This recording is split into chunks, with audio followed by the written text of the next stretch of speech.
السلام علیکم۔ دوپہر خبرنامے میں آپ کا خیر مقدم ہے۔ میں ہوں واجد اللہ خان۔ سب سے پہلے نظر ڈالتے ہیں اب تک کی اہم سرخیوں۔ شہر میں سرد ہواؤں کے ساتھ صبح کے اوقات میں بارش۔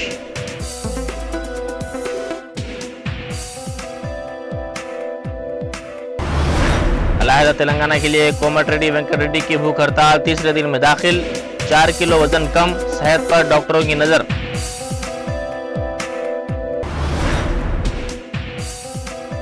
ریاست میں ہنٹا وائرس کا خوف، کریم نگر میں ایک شخص کی موت۔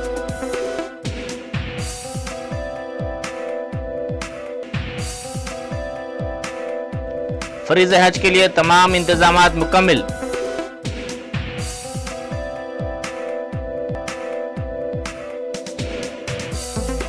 لنگر ہاؤس میں نقلی کرنسی ضبط اور ہاکی گراؤنڈ ماساب ٹینک پر عظمت اسلام کانفرنس، مولانا قمر الزمان اور دوسروں کا خطاب۔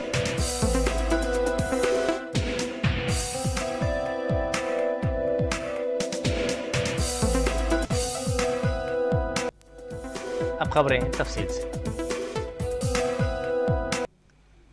ریاستی دارالحکومت حیدرآباد میں کل رات سے بارش کا سلسلہ جاری ہے۔ شہر کے کئی مقامات پر سرد ہواؤں کے ساتھ ہلکی بارش کے باعث موسم خوشگوار ہو گیا ہے۔ کئی مقامات پر ٹریفک جام کی صورتحال بھی دیکھی گئی۔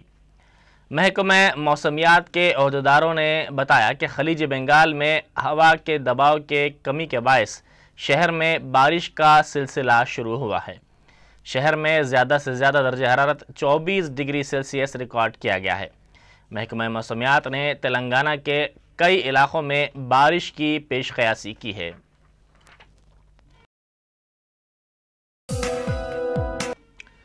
تلنگانہ تحریک کے مسئلے پر ریاستی وزیر پنچایت راج جانا ریڈی کے رویے پر تلنگانہ کے حامیوں میں برہمی پائی جاتی ہے۔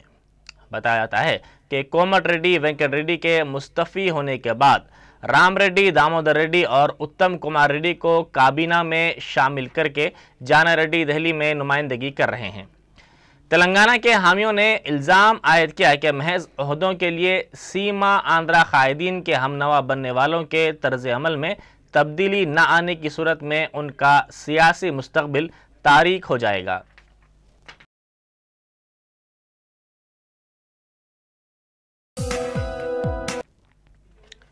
علیحدہ ریاست تلنگانہ کے حصول کے لیے کانگریسی قائد کومٹ ریڈی وینکٹ ریڈی کی بھوک ہڑتال تیسرے دن میں داخل ہو گئی ہے۔ نلگنڈا میں جاری اس ہڑتال سے یگانگت کا اظہار کرنے والوں میں بتدریج اضافہ دیکھا جا رہا ہے۔ صدر نشین تلنگانہ سیاسی مشترکہ مجلس عمل پروفیسر کودنڈا رام نے بھی بھوک ہڑتالی کیمپ پہنچ کر کومٹ ریڈی وینکٹ ریڈی سے ملاقات کی اور یگانگت کا اظہار کیا۔ اسی دوران ان کی صحت پر نظر رکھنے والے ڈاکٹروں نے بتایا کہ کومٹ ریڈی وینکٹ ریڈی کا 4 کلو وزن کم ہو گیا ہے۔ ڈاکٹرز ان کے بی پی اور شوگر کی سطح پر بھی نظر رکھے ہوئے ہیں۔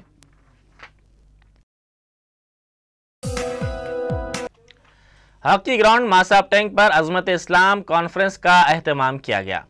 مولانا قمر الزمان کے علاوہ مولانا عبید اللہ خان اعظمی نے بھی اس کانفرنس میں شرکت کرتے ہوئے اسلام کی عظمت کے مختلف گوشوں پر روشنی ڈالی۔ علماء نے قرآن و سنت پر عمل آوری کی ضرورت پر زور دیا۔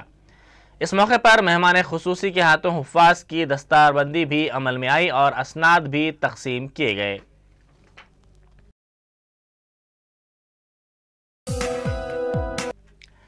ہنٹا نامی وائرس اب عوام کی خوف کی وجہ بنتا جا رہا ہے۔ اس مرض کی تاحال دوا ایجاد نہیں ہوئی ہے۔ سوائن فلو، ڈینگو کے بعد اب اس وائرس سے شہریوں میں سنسنی پھیل رہی ہے۔ ضلع کریم نگر کے چٹیال پلی کے ایک شخص کی اس وائرس کے باعث موت ہو گئی ہے۔ اس کے خون کے نمونے میں اس وائرس کا پتہ چلا ہے۔ اس واقعے کے ساتھ ہی حکومت نے حرکت میں آتے ہوئے ایک میڈیکل ٹیم کی تشکیل عمل میں لائی ہے۔ چٹیال پلی اور قریبی دیہاتوں میں طبی کیمپس کا اہتمام کیا گیا ہے۔ شہریوں کو احتیاطی اقدامات سے بھی طبی عملہ واقف کروا رہا ہے، لیکن اس کے باوجود عوام میں خوف پایا جاتا ہے۔ متعلقہ محکمے کے عہدیداروں کا کہنا ہے کہ سوائے احتیاطی اقدامات کے اس مرض سے بچنا مشکل ہے، جبکہ حکومت کے غیر ذمہ دارانہ رویے پر عوام میں برہمی پائی جاتی ہے۔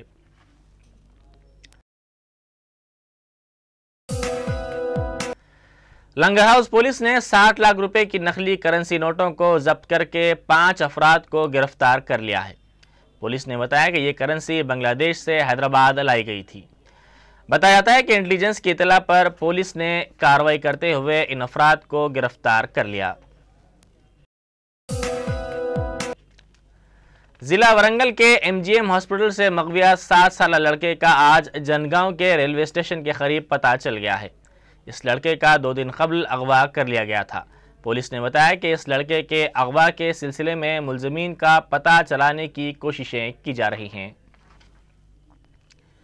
رکن پارلیمنٹ انکاپلی و صدر YSR کانگریس پارٹی جگن موہن ریڈی کے کٹر حامی سبھم ہری نے YSR کے دور حکومت میں کیے گئے فیصلوں پر ایوان کی کمیٹی کی تشکیل کے اعلان پر اعتراض کیا ہے۔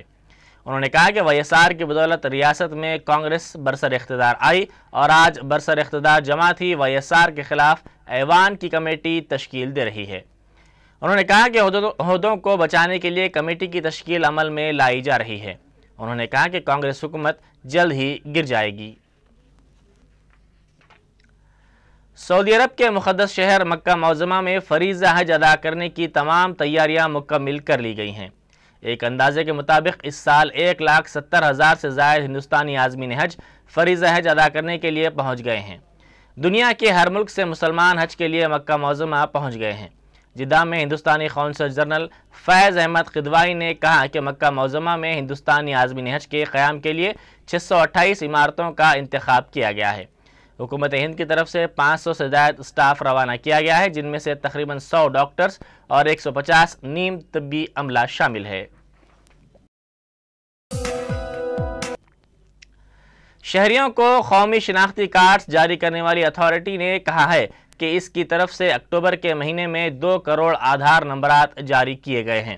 گزشتہ سال ستمبر میں اس اتھارٹی کی طرف سے مارچ 2012 تک کے اختتام پر تقریباً 200 ملین قومی شناختی کارڈز جاری کرنے کا اعلان کیا گیا تھا، لیکن سال 2010 میں دلچسپ بات یہ ہوئی کہ 1 ملین کارڈز جاری کرنے کے لیے اسے 3 ماہ لگ گئے۔ اس وقت یہ اتھارٹی ایک دن میں اتنی تعداد میں کارڈز جاری کرنے کی صلاحیت رکھتی ہے۔ وزیر اعظم ڈاکٹر منموہن سنگھ آج سے شروع ہونے والے G20 اجلاس میں شرکت کے لیے فرانس کے شہر کانس پہنچ گئے ہیں۔ G20 ممالک کے رہنما اس 2 روزہ اجلاس میں عالمی معیشت کے مسئلے پر بات چیت کریں گے۔ وزیر اعظم نے عالمی معیشت کو معمول پر لانے کے لیے فوری مربوط فیصلوں کی اپیل کی ہے۔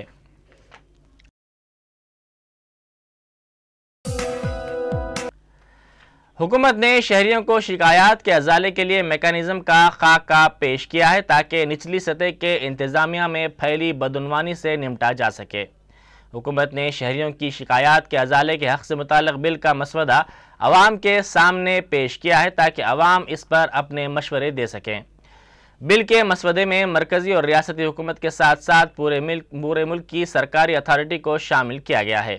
مرکزی وزیر مملکت برائے وزیر اعظم نارائن سوامی نے اس بل کے مسودے کی تفصیلات سے واقف کروایا ہے۔ افغانستان اور پاکستان نے باہمی اعتماد سازی کی سمت اقدامات کا فیصلہ کیا ہے۔ واضح ہے کہ افغانستان کے سابق صدر برہان الدین ربانی کی ہلاکت کے بعد دونوں ممالک کے درمیان اعتماد کو نقصان ہوا تھا۔ دونوں ممالک کے قائدین نے ربانی کے قتل کی تحقیقات کے لیے مشترکہ طریقہ کار وضع کرنے سے بھی اتفاق کر لیا ہے۔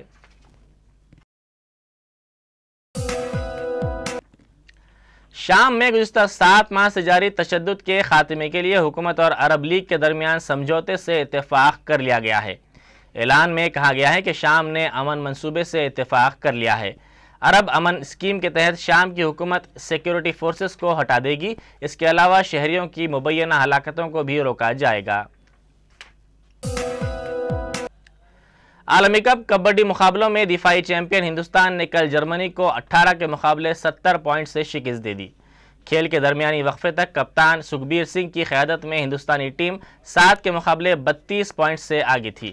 انہوں نے جارحانہ کھیل کا مظاہرہ کرتے ہوئے 9 پوائنٹس حاصل کیے۔ اسی کے ساتھ ہی دوپہر خبرنامہ یہیں ختم ہوتا ہے۔